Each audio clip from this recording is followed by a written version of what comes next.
Wake up, rethink the status quo.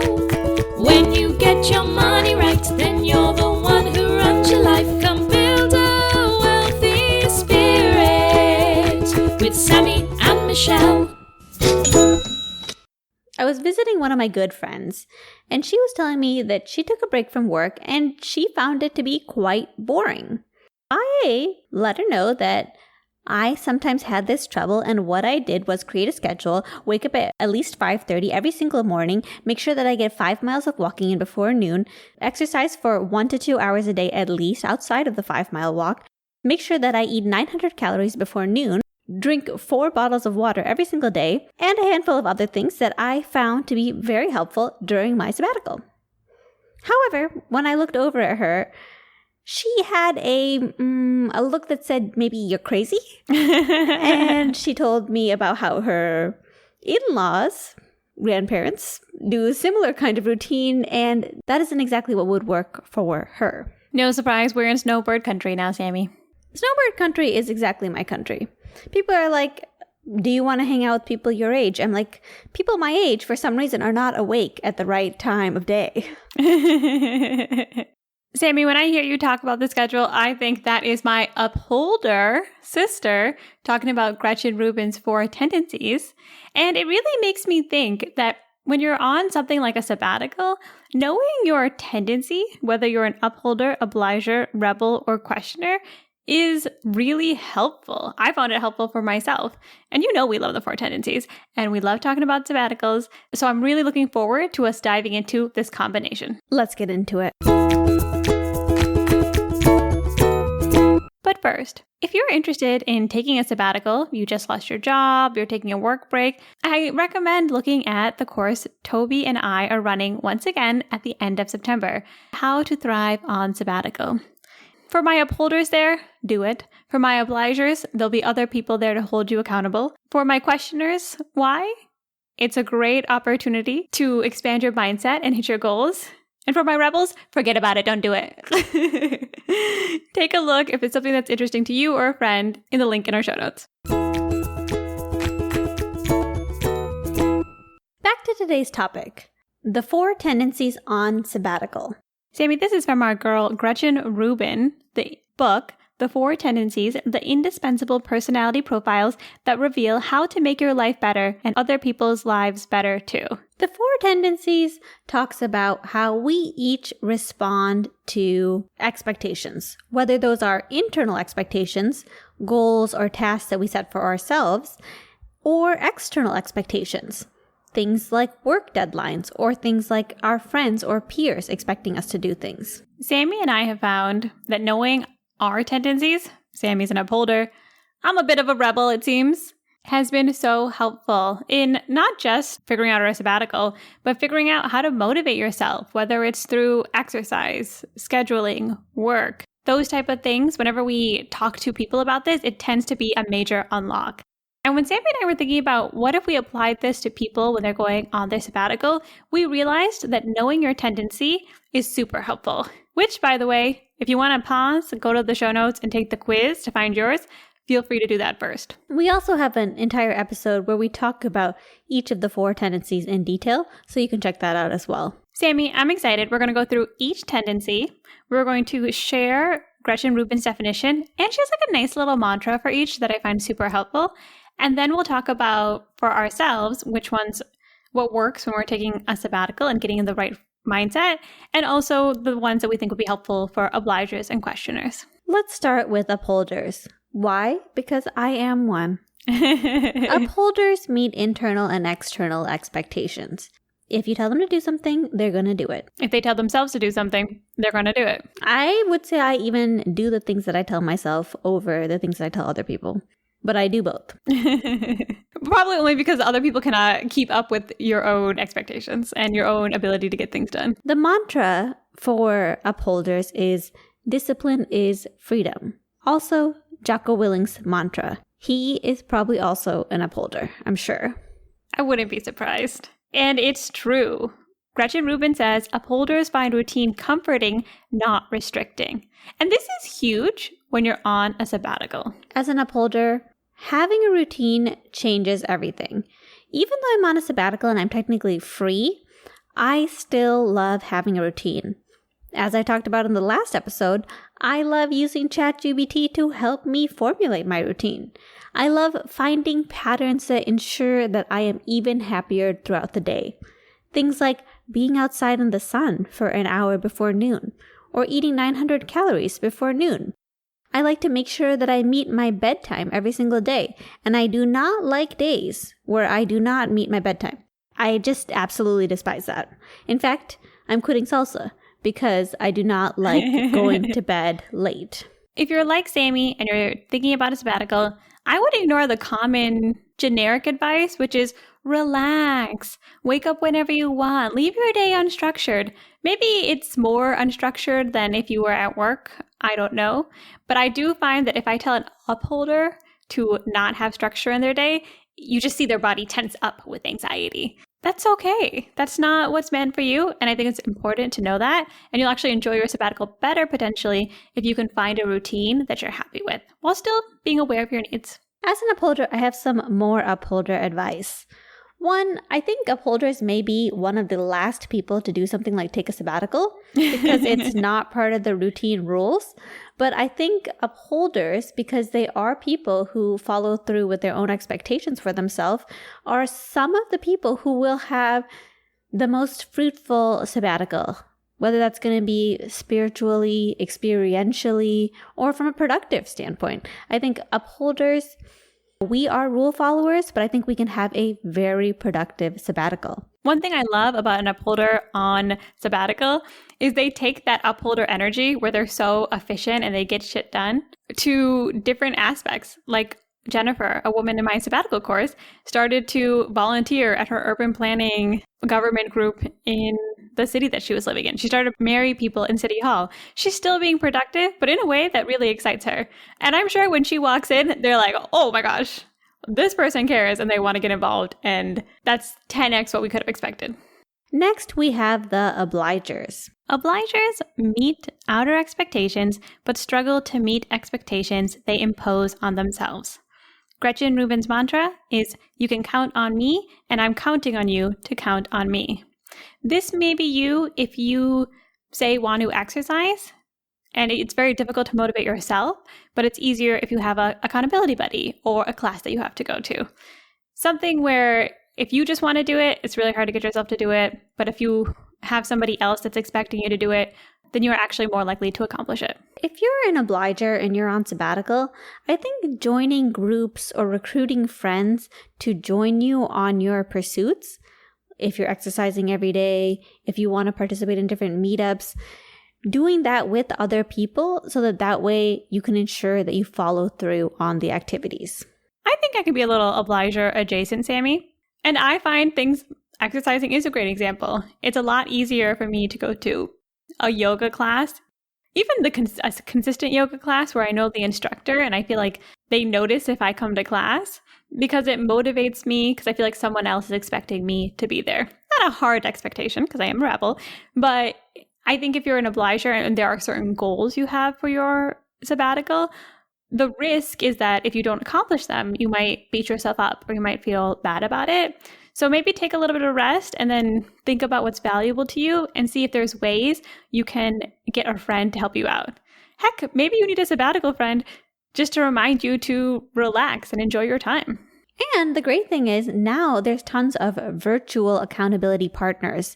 There's groups where you can go there and just type in that you want to make sure that you call your bank in the next hour and you have somebody get online with you, just Zoom connect with you and be there while they're doing their tasks and you're doing your tasks so that you can hold each other accountable. Things like that I think are useful to everybody, but especially an obliger. I want to say too, if you're an obliger leaving your job, maybe be aware that if your boss or if other people around you are maybe guilting you to stay, or they'll say, hey, we really want you to keep working another month, another 2 months, you might actually feel more quote unquote obliged because it's somebody else's expectation on you. So maybe that's good for you, but also keep in mind that you might have somebody moving the goalposts when you're quitting your job. And I think that's good to be mindful of.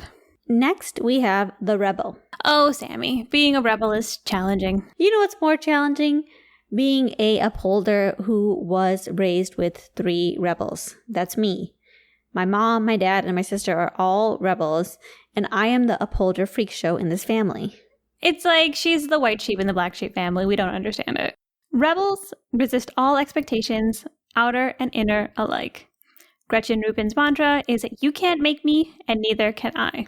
This might sound crazy to every other person. It literally sounds insane. Sounds Why? incompatible with life. And let me tell you, it is incompatible with life.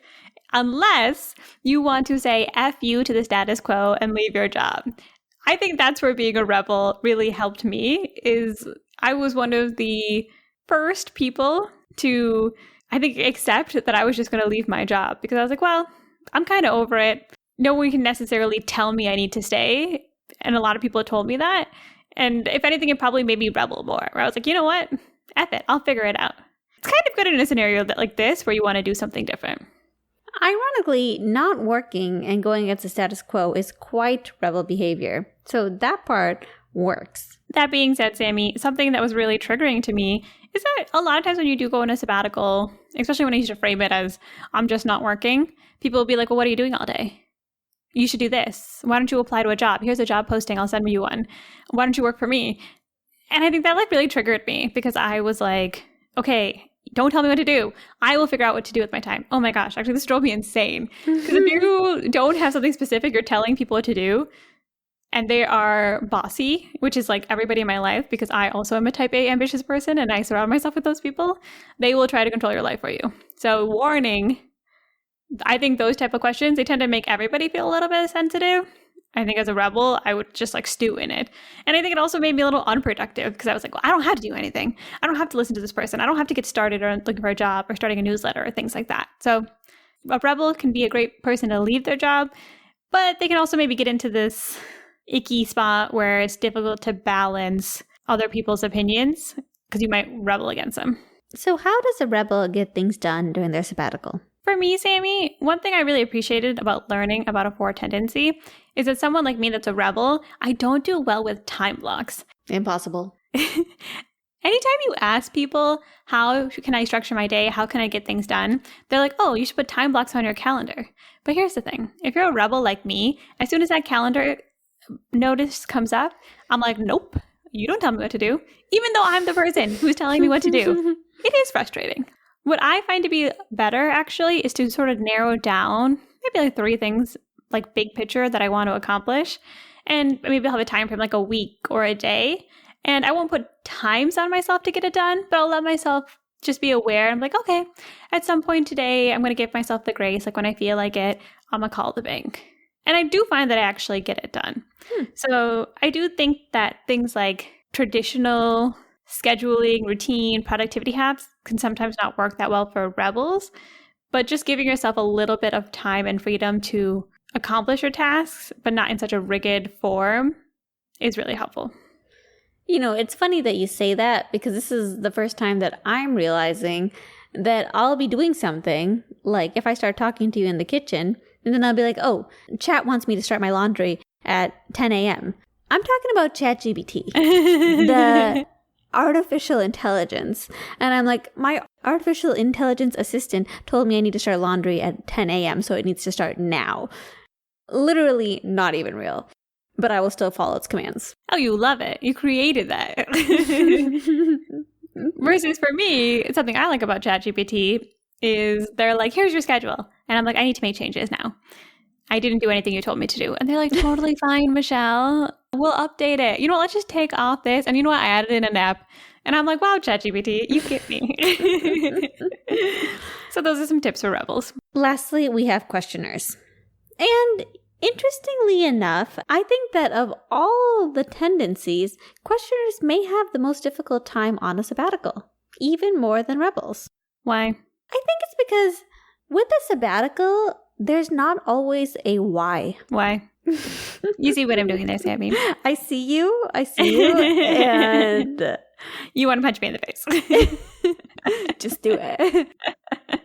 Questioners question all expectations. They'll meet an expectation if they think it makes sense, so if you can justify it to them. Essentially, they make all expectations into inner expectations. Gretchen Rubin's mantra is, I'll comply if you convince me why. So when I was thinking about the questioners, and I was thinking about me approaching my sabbatical, I was thinking about how when I start a sabbatical, it's a lot about following inklings that don't quite yet have a why and seeing if it goes anywhere.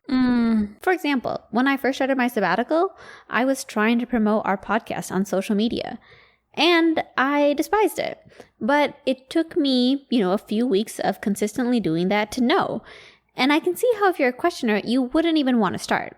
On the other hand, I also knew I wanted to get deeper into my spirituality. It took months of doing this to then notice a change, but the change was dramatic. It was like a spiritual awakening. But I was thinking if I was a questioner and I was just like doing hours worth of spiritual work every day and not knowing if anything would change, that would probably be pretty unmotivating. That's a great point, Sammy. If you're a questioner considering a sabbatical, I think that's the most important time or the most important person to understand their why. It's not actually a bad time to question, okay, is it because my job is making me unhappy? Is it because I need a little bit of space and time to enjoy it? Understanding your why could be really helpful there. And it might also be helpful to actually read about other people's experiences who have gone through the process. I'll actually share a Notion doc that my friend Sissy put together of different sabbatical stories. Because what you're making me realize, Sammy, is that a questioner might benefit from understanding the benefits of a sabbatical. If you are a questioner and you're on sabbatical, let us know. I'm curious to know if there's anything specific for this group specifically. My instinct is that they will really be open to taking a break and really be open to doing different helpful tasks during a sabbatical, as long as you also explain to them why it was beneficial. Very true. I think if a questioner has the reason and the goal, they will go for it. Otherwise, they're resistant. Takeaways. Takeaways for this episode. When making a major decision, like going on a sabbatical, or even thinking about how you're going to approach your sabbatical, Sammy and I think it's really helpful to understand your 4 tendencies. Are you an upholder, an obliger, a rebel, or a questioner? Because these things are determined by how you react to inner and outer expectations, and because a sabbatical carries a lot of external expectations, a lot of internal debate, understanding what is motivating to you, understanding what you need to know to make this type of decision is so helpful. I think the whole point of a sabbatical is to work with who you are to create a life that really aligns with how you behave.